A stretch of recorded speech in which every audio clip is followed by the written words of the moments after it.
এখন পর্যন্ত সুনামগঞ্জ অঞ্চলেই কেবল ২০০ কোটি টাকার ধান ক্ষতিগ্রস্ত হয়েছে, যেমনটি তথ্য দিয়েছে কৃষি বিভাগ। প্রায় লক্ষাধিক কৃষক এই ক্ষতির আওতায় পড়েছেন। এই মেঘ বৃষ্টির কারণে কেউ গড় এখন পর্যন্ত মনে হয় না 10 মণ ধান নিয়ে গেছে, কিন্তু আমরা তো আর কিছু করার নাই। সে মনে করেন না 16 আনার মাঝে 12 আনা ধান কাটা হয়েছে, আর যে ধানই কাটা হয়েছে এই ধানও তো আর গড় নিতে পারে নাই, সবই গেরাইয়া করছে, নষ্ট হয়ে গেছে। অনেক কৃষক তারা বিভিন্ন জায়গা থেকে ধার দেনা করে, কেউ সুদে টাকা এনে তাদের জমিতে ফসল রোপণ করেছেন, লালন পালন করেছেন।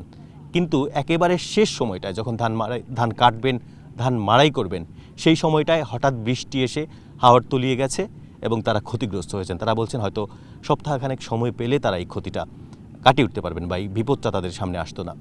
হাওরে ধান কাটতেছি, কালকে কাটছি পেট পানিত, আজকে আরও পানি বাইরে গেছে গা। আজকে মনে হয় কাটতে হইব গলা পানিত। আমরা হাওরে যে ধান ফসল ফলছিল এবার খুব ভালো মানের ফসল হয়েছিল, কিন্তু ফসল আমরা রীতিমতো তুলতে পারি না। যাও কিছু তুলছি এগুলো গেরা আসতেছে, এরপরে খুব কষ্টের মধ্যে আছি, ধান লাড়তে পারি না, শুকাইতে পারি না, এটিও নষ্টর পথে।